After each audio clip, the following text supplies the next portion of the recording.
Hi friends, എല്ലാവർക്കും ശ്രീസ് PSC വേൾഡിലേക്ക് സ്വാഗതം. വരാൻ പോകുന്ന കമ്പനി ബോർഡ്, ബ്ലോക്കോ, VFA എന്നിവയുടെ ക്ലാസ്സുകളാണ് നമ്മൾ നൽകിക്കൊണ്ടിരിക്കുന്നത്. അപ്പോൾ നമ്മൾ ഇതുവരെ 2025 ഫെബ്രുവരിയിലെ കറണ്ട് അഫയേഴ്സ് ആണ് പഠിച്ചു വരുന്നത്. ഓക്കെ, 4 ഭാഗത്തോളം ഞാൻ ചെയ്തു. ഇന്ന് 5ാമത്തെ ഭാഗമാണ് കേട്ടോ. അപ്പോൾ എല്ലാവരും കാണാത്തവരുണ്ടെങ്കിൽ ആ ക്ലാസ്സൊക്കെ കണ്ടിട്ട് വരിക. ഓക്കെ, അപ്പോൾ നമുക്ക് തുടങ്ങിയാലോ, സ്റ്റാർട്ട് ചെയ്യാം. അപ്പോൾ ഇന്നത്തെ ഒന്നാമത്തെ ക്വസ്റ്റ്യൻ നോക്കിയേ. ഏത് രാജ്യത്തിന്റെ തലസ്ഥാനത്താണ് ഛത്രപതി ശിവജിയുടെ പ്രതിമ സ്ഥാപിക്കാൻ ഒരുങ്ങുന്നത്? എന്താണ് ചോദ്യം? അതായത് ഏത് രാജ്യത്തിന്റെ തലസ്ഥാനത്താണ് ഛത്രപതി ശിവജിയുടെ പ്രതിമ സ്ഥാപിക്കാൻ ഒരുങ്ങുന്നത്? ഏതാണത്? ടോക്കിയോയിലാണ് കേട്ടോ. ടോക്കിയോ എന്ന് പറയുമ്പോൾ ജപ്പാന്റെ തലസ്ഥാനമാണ് അല്ലെ. അപ്പൊ ഈ ജപ്പാന്റെ തലസ്ഥാനമായിട്ടുള്ള ടോക്കിയോയിലാണ് ഛത്രപതി ശിവജിയുടെ പ്രതിമ സ്ഥാപിക്കാനായിട്ട് ഒരുങ്ങുന്നത്. ഓക്കെ അല്ലേ? ഒന്നാമത്തെ ക്വസ്റ്റ്യൻ ക്ലിയർ ആയില്ലേ? അടുത്ത ക്വസ്റ്റ്യൻ നോക്കിയേ. ഒരു വേദിയാണ് 37ാമത് കേരള സയൻസ് കോൺഗ്രസ്. 37ാമത് കേരള സയൻസ് കോൺഗ്രസിന്റെ വേദിയായത് ഏത് ജില്ലയാണ്? ഇവിടെ വെച്ചിട്ടായിരുന്നു, തൃശ്ശൂരാണ് കേട്ടോ. തൃശ്ശൂരാണ് 37ാമത് കേരള സയൻസ് കോൺഗ്രസിന്റെ വേദി, തൃശ്ശൂരാണ്. പ്രമേയം ഉണ്ടല്ലേ? പ്രമേയം എന്തായിരുന്നു? 37ാമത് കേരള സയൻസ് കോൺഗ്രസിന്റെ പ്രമേയം എന്തായിരുന്നു?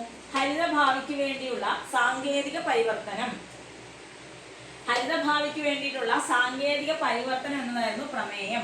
ഓക്കെ, അപ്പോൾ ഇത് വേദി ഓർത്തിരിക്കണം. 37ാമത് കേരള സയൻസ് കോൺഗ്രസിന്റെ വേദി ആയത് എവിടെയാണ്? തൃശ്ശൂരാണ്. മൂന്നാമത്തെ ക്വസ്റ്റ്യൻ നോക്കിക്കേടാ. ഇന്ത്യയിലെ ഏറ്റവും വലിയ single location integrated facility solar plant ഉദ്ഘാടനം ചെയ്യുന്നത് എവിടെയാണ്? ഇന്ത്യയിലെ ഏറ്റവും വലിയ single location integrated facility solar plant ഉദ്ഘാടനം ചെയ്യുന്നത് തമിഴ്നാട്ടിലെ തിരുനെൽവേലിയിലാണ്. കിട്ടിയോ? അപ്പോൾ ഇന്ത്യയിലെ ഏറ്റവും വലിയ single location integrated facility solar plant ഉദ്ഘാടനം ചെയ്യുന്നത് തമിഴ്നാട്ടിലെ തിരുനെൽവേലിയിലാണെന്ന് ഓർത്തു വെച്ചേക്കണം. ഓക്കെ, അടുത്ത ക്വസ്റ്റ്യൻ. 2025 ഫെബ്രുവരിയിൽ അന്തസ്സോടെ മരിക്കാനുള്ള അവകാശം നടപ്പിലാക്കിയ ആദ്യത്തെ സംസ്ഥാനം ഏതാണ്? എന്താണ്? 2025 ഫെബ്രുവരിയിൽ അന്തസ്സോടെ മരിക്കാനുള്ള അവകാശം നടപ്പിലാക്കിയ ആദ്യത്തെ സംസ്ഥാനം അല്ലെ, ഏതാണത്? കർണാടകയാണ്. മറക്കരുത്, കർണാടകയാണ് 2025 ഫെബ്രുവരിയിൽ അന്തസ്സോടെ മരിക്കാനുള്ള അവകാശം നടപ്പിലാക്കിയ ആദ്യത്തെ സംസ്ഥാനമായി മാറിയെന്ന് പറയുന്നത് കർണാടക. ഓക്കെ അല്ലേ? അടുത്ത ക്വസ്റ്റ്യൻ നോക്കിക്കേ. ടൈം മാഗസിന്റെ വുമൺ ഓഫ് ദ ഇയർ പട്ടികയിൽ 2025 ഇടം പിടിച്ച ഇന്ത്യക്കാരി ആരാണ്? Time magazine woman of the year പട്ടികയിൽ 2025 ഇടം പിടിച്ച ഇന്ത്യക്കാരിയായി ആര്? പൂർണിമ ദേവി ബർമൻ. അവരുടെ പേരെന്താണ്? പൂർണിമ ദേവി ബർമൻ. കിട്ടിയോ? ടൈം മാഗസിന്റെ വുമൺ ഓഫ് ദ ഇയർ പട്ടികയിൽ ഇടം പിടിച്ച ഇന്ത്യക്കാരിയാണ് പൂർണിമ ദേവി ബർമൻ. ഓക്കെ അല്ലേ? അടുത്ത ക്വസ്റ്റ്യൻ നോക്കിക്കേ. ഗില്ലൻ-ബാരി സിൻഡ്രോം അതൊരു അസുഖമാണ് അല്ലെ, ഒരു രോഗമാണിത്. ഈ ഗില്ലൻ-ബാരി സിൻഡ്രോം ഇന്ത്യയിൽ ആദ്യമായിട്ട് മരണം റിപ്പോർട്ട് ചെയ്തത് എവിടെയാണ്? ഗില്ലൻ-ബാരി സിൻഡ്രോം മൂലം മരണം റിപ്പോർട്ട് ചെയ്തത് ഇന്ത്യയിൽ ആദ്യം എവിടെയാണെന്നുള്ളതാണ് ചോദ്യം. എവിടെയാണത്? പൂനെയിലാണെന്ന് ഓർത്ത് വെച്ചേക്കണേ. ഗില്ലൻ-ബാരി സിൻഡ്രോം ഏതാണ്? ഗില്ലൻ-ബാരി സിൻഡ്രോം എന്ന അസുഖത്തിന്റെ മരണം അല്ലെങ്കിൽ എന്ന രോഗത്തിന്റെ മരണം ഇന്ത്യയിൽ ആദ്യമായി റിപ്പോർട്ട് ചെയ്യുന്നത് എവിടെയാണത്? പൂനെയിലാണ്. ഓക്കെ, അടുത്ത് നോക്കിയേ. അടുത്തിടെ സ്ഫോടനമുണ്ടായ മൗണ്ട് ഡുഗോനോ ഏതാണത്? മൗണ്ട് ഡുഗോനോ അഗ്നിപർവ്വതം സ്ഥിതി ചെയ്യുന്നത് എവിടെയാണ് അല്ലെങ്കിൽ ഏത് രാജ്യത്താണ്? എവിടെയാണത്? ഇന്തോനേഷ്യ. മിക്ക അഗ്നിപർവ്വത സ്ഫോടനങ്ങളും ഉണ്ടാകുന്നത് നമുക്കറിയാം അല്ലെ, ഇന്തോനേഷ്യയിലാണ്. അപ്പൊ ഇതും അതുപോലെ തന്നെ ഇന്തോനേഷ്യയിൽ തന്നെയാണ്. അഗ്നിപർവ്വതത്തിന്റെ പേരെന്താണ്? അടുത്തിടെ സ്ഫോടനമുണ്ടായ മൗണ്ട് ഡുഗോനോ പൊട്ടിത്തെറിച്ചത് അല്ലെങ്കിൽ മൗണ്ട് ഡുഗോനോ എന്ന അഗ്നിപർവ്വതം സ്ഥിതി ചെയ്യുന്നത് എവിടെയാണത്? ഇന്തോനേഷ്യയിലാണ്, മൗണ്ട് ഡുഗോനോ. ഓക്കെ, അടുത്ത ക്വസ്റ്റ്യൻ.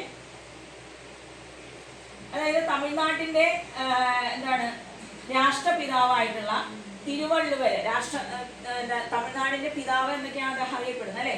അപ്പോ തിരുവള്ളുവര് അദ്ദേഹത്തിന്റെ പ്രതിമ വരാൻ പോകുന്നത് എവിടെയാണ്? ഏത് രാജ്യത്താണെന്ന് ചോദിച്ചാൽ അത് ഫിലിപ്പീൻസിലാണ് കേട്ടോ. തമിഴ്നാട്ടിന്റെ രാഷ്ട്രപിതാവും അല്ലെങ്കിൽ തത്വചിന്തകൻ എന്നൊക്കെ അറിയപ്പെടുന്ന ആളാണ് തിരുവള്ളുവര്. ഇദ്ദേഹത്തിന്റെ പ്രതിമ വരാൻ പോവുകയാണ്. എവിടെയാണ്? അത് നമ്മുടെ ഫിലിപ്പീൻസിലാണ്. ഓക്കെ അല്ലേ? അടുത്ത ക്വസ്റ്റ്യൻ നോക്കിക്കേടാ. ഇന്ത്യ ജപ്പാൻ സംയുക്ത സൈനിക അഭ്യാസമായിട്ടുള്ള ധർമ്മ ഗാർഡിയൻ 2025 വേദിയാകുന്നത് എവിടെയാണെന്ന് അറിയാമോ? അത് ജപ്പാനിലെ ഈസ്റ്റ് ഫ്യൂജി മാനുവറിലാണ്. ഓക്കെ, എന്താണ്? ഇന്ത്യ ജപ്പാൻ സംയുക്ത സൈനികാഭ്യാസമാണ് ധർമ്മ ഗാർഡിയൻ എന്ന് പറയുന്നത്. ധർമ്മ ഗാർഡിയൻ എന്ന് പറയുന്നത് ഏതൊക്കെ രാജ്യങ്ങൾ തമ്മിലുള്ള സൈനികാഭ്യാസമായിരുന്നു? ഇന്ത്യയും ജപ്പാനും. അപ്പോൾ ഇന്ത്യയും ജപ്പാനും സംയുക്ത സൈനികാഭ്യാസമായിട്ടുള്ള ധർമ്മ ഗാർഡിയൻ 2025 വേദിയാകുന്നത് എവിടെയാണ്? അത് ജപ്പാനിലെ തന്നെ ഈസ്റ്റ് ഫ്യൂജി മാനുവർ എന്ന സ്ഥലമാണ്. East Fuji manoeuvre. ഓക്കെ, അടുത്ത ക്വസ്റ്റ്യൻ. അടുത്തത് ഒരു സൈനികാഭ്യാസമാണ്. ഇന്ത്യ മാലിദ്വീപ് സംയുക്ത സൈനികാഭ്യാസമായിട്ടുള്ള എഗ്യുവറിൻ 2025. ഇതൊന്ന് ഓർത്ത് വെച്ചേക്കണം. ഇത് 6ാമത്തെ പതിപ്പാണ്. ഈ ധർമ്മ ഗാർഡിയൻ 2025 എന്ന് പറയുന്നത് 6ാം പതിപ്പാണെന്ന് ഓർത്ത് വെച്ചേക്കാം കേട്ടോ. 6ാമത്തെ പതിപ്പാണ്. 6ാം പതിപ്പാണ്. ഓക്കെ, ഇവിടെ നോക്കിക്കേ. ഇന്ത്യ മാലിദ്വീപ് സംയുക്ത സൈനികാഭ്യാസമാണ് എഗ്യുവറിൻ എന്ന് പറയുന്നത്. ഈ എഗ്യുവറിന്റെ വേദി എവിടെയാണ്? അത് മാലിദ്വീപാണ്. മാറിപ്പോരുത്. ഇവിടെ നമ്മൾ പഠിച്ചത് എന്താണ്? ഇന്ത്യ ജപ്പാൻ സംയുക്ത സൈനികാഭ്യാസമായ ധർമ്മ ഗാർഡിയൻ 2025 വേദിയായത് ഈസ്റ്റ് ഫ്യൂജി മാനുവർ ജപ്പാനാണ്. ഓക്കെ, ഇവിടെ പഠിച്ചത് ഇന്ത്യ മാലിദ്വീപ് സംയുക്ത സൈനികാഭ്യാസമായിട്ടുള്ള എക്യുവെറിൻ ഏതാണ്? എക്യുവെറിൻ 2025 വേദിയാണ് മാലിദ്വീപ് എന്ന് പറയുന്നത്. എത്രാമത്തെ പതിപ്പാണെന്ന് ചോദിച്ചാൽ അത് 13ാമത്തെ പതിപ്പാണ് കേട്ടോ. എക്യുവെറിന്റെ 13ാമത്തെ പതിപ്പാണ്. ഓക്കെ അല്ലേ? അടുത്ത ക്വസ്റ്റ്യൻ നോക്കിക്കേ. ഇന്ത്യയിൽ ആദ്യമായിട്ട് കടൽ മണൽ ഖനനം ആരംഭിക്കുന്നത് എവിടെയാണ്? ഏത് ജില്ലയിലാണ്? ഇന്ത്യയിൽ ആദ്യമായിട്ട് കടൽ മണൽ ഖനനം ആരംഭിക്കുന്നത് കൊല്ലം ജില്ലയിലാണ് കേട്ടോ. കൊല്ലം ജില്ലയിലാണ്. ഓക്കെ, അടുത്ത ക്വസ്റ്റ്യൻ നോക്കിക്കേടാ. വനാതിർത്തികളിൽ നിന്നും ആവാസ കേന്ദ്രങ്ങളിൽ എത്തുന്ന ആനകളെ ഒഴിവാക്കാനായിട്ട് IIT കോട്ടയം വികസിപ്പിച്ച ഡ്രോണിന്റെ പേരെന്താണ്? ഏതാണ് ഡ്രോൺ? ആസ്ത്ര V1. എന്താണ്? ആസ്ത്ര V1. ഇതാണ്. ഓക്കെ, എന്താണ്? വനാതിർത്തികളിൽ നിന്നും ആവാസ കേന്ദ്രങ്ങളിൽ എത്തുന്ന ആനകളെയൊക്കെ ഒഴിവാക്കാൻ വേണ്ടിയിട്ട് ആരാണ്? IIT കോട്ടയം വികസിപ്പിച്ച ഒരു ഡ്രോണാണ് ആസ്ത്ര V1 എന്ന് പറയുന്നത് കേട്ടോ. ഓക്കെ, അടുത്ത ക്വസ്റ്റ്യൻ നോക്കിക്കേ. അടുത്ത ഒരു വിയോഗമാണ്.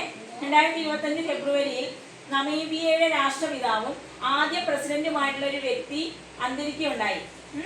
അദ്ദേഹത്തിന്റെ പേരാണ് സാംനു ജോമ. ആരാണത്? സാംനു ജോമ. ആരാണ് അദ്ദേഹം? നമീബിയയുടെ രാഷ്ട്രപിതാവാണ്, ആദ്യത്തെ പ്രസിഡന്റ് ആണ്. ഓക്കെ, അദ്ദേഹം 2025 ഫെബ്രുവരിയിൽ അന്തരിച്ചു. അദ്ദേഹത്തിന്റെ പേരെന്താണ്? സാംനു ജോമയാണ് കേട്ടോ. സാംനു ജോമ. ഓക്കെ, അടുത്തത് ഒരു വിയോഗമാണ്. 2025 ഫെബ്രുവരിയിൽ അന്തരിച്ച ഒഡീസി നൃത്തത്തിന്റെ പിതാവ് എന്നറിയപ്പെടുന്ന വ്യക്തി ആരാണത്? മായാധർ റൌട്ടാണ്. ഓക്കെ, 2025 ഫെബ്രുവരിയിൽ അന്തരിച്ച ഒഡീസി നൃത്തത്തിന്റെ പിതാവ് എന്നറിയപ്പെടുന്ന വ്യക്തിയാണ് മായാധർ റൌട്ട്. ആരാണ്? മായാധർ റൌട്ട്. രണ്ട് വിയോഗങ്ങൾ പഠിച്ചു. നമീബിയയുടെ രാഷ്ട്രപിതാവും ആദ്യ പ്രസിഡന്റുമായിട്ടുള്ള വ്യക്തി അന്തരിച്ചു, അത് സാംനു ജോമയാണ്. എന്നാൽ ഒഡീസി നൃത്തത്തിന്റെ പിതാവ് ആയിട്ടുള്ള മായാധർ റൌട്ടും 2025 ഫെബ്രുവരിയിലും അന്തരിച്ചു. ഓർത്ത് വെച്ചേക്കണം. അടുത്തത് ഏറ്റവും പ്രധാനപ്പെട്ട ഒരു ഇൻഡെക്സ് ആണ്. 2025 ഫെബ്രുവരിയിലെ ഹെൻലി പാസ്പോർട്ട് ഇൻഡെക്സില് നമ്മുടെ ഇന്ത്യയുടെ സ്ഥാനം എത്രയാണത്? 80ാം സ്ഥാനമാണ്. 2025 ഫെബ്രുവരിയിലെ ഹെൻലി പാസ്പോർട്ട് ഇൻഡെക്സിലെ ഇന്ത്യയുടെ സ്ഥാനം എന്ന് പറയുന്നത് 80ാം സ്ഥാനമാണ്. ഫസ്റ്റ് നിന്ന രാജ്യം ഏതാണെന്ന് അറിയാമോ? ഫസ്റ്റ് പൊസിഷനിലെ ഏത് രാജ്യമായിരുന്നു? അത് സിംഗപ്പൂരായിരുന്നു. ഫസ്റ്റ് സിംഗപ്പൂരായിരുന്നു കേട്ടോ. ഫസ്റ്റ് സിംഗപ്പൂരാണ്. അപ്പൊ ഇന്ത്യയുടെ സ്ഥാനം എത്രയാണ്? 80 ആണ്. അടുത്ത ക്വസ്റ്റ്യൻ നോക്കിയേ. 2025 മുതൽ അന്താരാഷ്ട്ര ഹിമാനി ദിനമായിട്ട് UN ആചരിക്കാൻ തീരുമാനിച്ചത് എന്നാണ്? 2025 മുതൽ അന്താരാഷ്ട്ര ഹിമാനി ദിനം എന്ന് പറയുന്ന ഒരു ദിനം കൂടി വരികയാണ്. അതെന്നാണ് UN അങ്ങനെ ഒരു ദിനം ആചരിക്കാൻ? ഏത് ദിനത്തെയാണ് അങ്ങനെ തീരുമാനിച്ചത്? അത് മാർച്ച് 21-നെയാണ്. ഓക്കെ, മാർച്ച് 21-നെയാണ്. ഓക്കെ, 2025 മുതൽ അന്താരാഷ്ട്ര ഹിമാനി ദിനമായിട്ട് UN ആചരിക്കാൻ തീരുമാനിച്ചത് മാർച്ച് 21 ഓർത്ത് വെച്ചേക്കാം. അത് നമ്മളൊക്കെ ഒന്നുകൂടെ ആദ്യം മുതൽ നോക്കാം. ഓക്കെ, ഒന്നുകൂടെ ആദ്യം മുതൽ നോക്കിക്കേ. അതായത് ആദ്യത്തെ ക്വസ്റ്റ്യൻ എന്തായിരുന്നു? Tokyo Japan. എന്താണ്? ഛത്രപതി ശിവജി അല്ലെ? ഛത്രപതി ശിവജിയുടെ പ്രതിമ സ്ഥാപിക്കാൻ ഒരുങ്ങുകയാണ്. അത് എവിടെയാണ്? ടോക്കിയോയിലാണ്. ജപ്പാനിലെ ടോക്കിയോയിലാണ്. പിന്നെ അടുത്തത് വേദിയാണ്. 37ാമത് കേരള സയൻസ് കോൺഗ്രസിന്റെ വേദിയായത് തൃശ്ശൂരാണ്. പ്രമേയം ഒന്ന് ഓർത്ത് വെച്ചേക്കുക. വലിയ ഇമ്പോർട്ടൻസ് ഇല്ല, എന്നാലും ജസ്റ്റ് ഒന്ന് ഓർത്ത് വെച്ചേക്കാം. ഞാൻ ചോദിച്ചാലോ? ഹരിത ഭാവിക്ക് വേണ്ടിയുള്ള സാങ്കേതിക പരിവർത്തനം എന്നുള്ളതാണ് പ്രമേയം. ദെൻ എന്താണ് തിരുനെൽവേലി? ഇന്ത്യയിലെ ഏറ്റവും വലിയ single location integrated facility solar plant ഉദ്ഘാടനം ചെയ്യുന്നത് എവിടെയാണ്? തമിഴ്നാട്ടിലെ തിരുനെൽവേലിയിലാണ്. ദെൻ 2025 ഫെബ്രുവരിയിൽ അന്തസ്സോടെ മരിക്കാനുള്ള അവകാശം നടപ്പിലാക്കിയ ആദ്യത്തെ സംസ്ഥാനം ഏതാണത്? കർണാടകയാണ്. ടൈം മാഗസിന്റെ വുമൺ ഓഫ് ദ ഇയർ പട്ടികയിൽ 2025 ഇടം പിടിച്ച ഇന്ത്യക്കാരിയുണ്ട്. അതാരായിരുന്നു? പൂർണിമ ദേവി ബർമനാണ്. ആരാണ്? പൂർണിമ ദേവി ബർമൻ. ഗില്ലൻബാരി സിൻഡ്രോം മൂലം ഇന്ത്യയിൽ മരണം റിപ്പോർട്ട് ചെയ്തത് എവിടെയാണെന്ന് ചോദിച്ചത് എവിടെയാണ്? പൂനെയിലാണ് കേട്ടോ, പൂനെ. ദെൻ അടുത്തിടെ സ്ഫോടനം ഉണ്ടായിട്ടുള്ള മൗണ്ട് ഡുഗോനോ സ്ഥിതി ചെയ്യുന്ന രാജ്യം ഏതാണ്? ഏത് രാജ്യത്തെ മൗണ്ട് ഡുഗോനോ? ഇന്തോനേഷ്യയിലാണെന്ന് ഓർത്ത് വെച്ചേക്കുക. ദെൻ തമിഴ്നാടിന്റെ രാഷ്ട്രപിതാവും തത്വചിന്തകൻ എന്നൊക്കെ അറിയപ്പെടുന്ന തിരുവള്ളുവരുടെ പ്രതിമ വരാൻ പോകുന്നത് ഏത് രാജ്യത്താണ്? അത് ഫിലിപ്പീൻസിലാണ് കേട്ടോ, ഫിലിപ്പീൻസ്. അടുത്തത് ഇന്ത്യയും ജപ്പാനും തമ്മിലുള്ള സംയുക്ത സൈനികാഭ്യാസമാണ് ധർമ്മ ഗാർഡിയൻ എന്ന് പറയുന്നത്. അതിന്റെ 6ാമത്തെ പതിപ്പിന്റെ വേദിയാണ് എവിടെ എന്ന് പറയുന്നത്? എവിടെ? ഈസ്റ്റ് ഫ്യൂജി മാനുവൽ, ജപ്പാൻ. ഓക്കെ. ദെൻ ഇന്ത്യ മാലിദ്വീപ് സംയുക്ത സൈനികാഭ്യാസമാണ് എഗ്യുവേർ എന്ന് പറയുന്നത്. എഗ്യുവേറിന്റെ വേദി എവിടെയാണ്? 13ാം പതിപ്പിന്റെ വേദിയാണ് മാലിദ്വീപ് കേട്ടോ, മാലിദ്വീപ്. ഇന്ത്യയിൽ ആദ്യമായിട്ട് കടൽ മണൽ ഖനനം ആരംഭിക്കുന്നത് എവിടെയാണ്? കൊല്ലം ജില്ലയിലാണ്. ഇന്ത്യയിൽ ആദ്യമായിട്ട് കടൽ മണൽ ഖനനം ആരംഭിക്കുന്നത് കൊല്ലം ജില്ലയിലാണ്. അടുത്തത് വനാതിർത്തികളിൽ നിന്നും ആവാസ കേന്ദ്രങ്ങളിൽ എത്തുന്ന ആനകളെ ഒഴിവാക്കാനായിട്ട് IIT കോട്ടയം വികസിപ്പിച്ച ഡ്രോണിന്റെ പേരെന്താണ്? ആസ്ത്ര V1 ആണ് കേട്ടോ, ആസ്ത്ര V1. വനാതിർത്തികളിൽ നിന്നും ആവാസ കേന്ദ്രങ്ങളിൽ എത്തുന്ന ആനകളെ ഒഴിപ്പിക്കാനായിട്ട് IIT കോട്ടയം വികസിപ്പിച്ച ഡ്രോണാണ് ആസ്ത്ര V1. അടുത്ത് നോക്കിക്കേ, അടുത്തൊരു വിയോഗമാണ്. 2025 ഫെബ്രുവരിയിൽ നമീബിയയുടെ രാഷ്ട്രപിതാവും ആദ്യത്തെ പ്രസിഡന്റുമായിട്ടുള്ള ഒരു വ്യക്തി അന്തരിച്ചു. അദ്ദേഹത്തിന്റെ പേരെന്താണ്? സാംനു ജോമയാണ്. ആരാണത്? സാംനു ജോമ. അടുത്തതും ഒരു വിയോഗമാണ്. 2025 ഫെബ്രുവരിയിൽ അന്തരിച്ച ഒഡീസി നൃത്തത്തിന്റെ പിതാവ് എന്നറിയപ്പെടുന്ന വ്യക്തി ആരാണ്? മായാധ റൗട്ടാണ്. ആരാണത്? മായാധ റൗട്ടാണ്. അടുത്തത് ഇൻഡെക്സ് ആണ്. നമ്മുടെ ഹെൻലി പാസ്പോർട്ട് ഇൻഡെക്സ് 2025 ഇന്ത്യയുടെ സ്ഥാനമാണ് 80 എന്ന് പറയുന്നത്. ഫസ്റ്റ് സിംഗപ്പൂർ ആണെന്ന് ഓർത്ത് വെച്ചേക്കാം കേട്ടോ. ഇത് ലാസ്റ്റ് 2025 മുതൽ അന്താരാഷ്ട്ര ഹിമാനി ദിനമായിട്ട് UN ആചരിക്കാൻ തീരുമാനിച്ചത് എന്നാണ്? മാർച്ച് 21-നാണ്.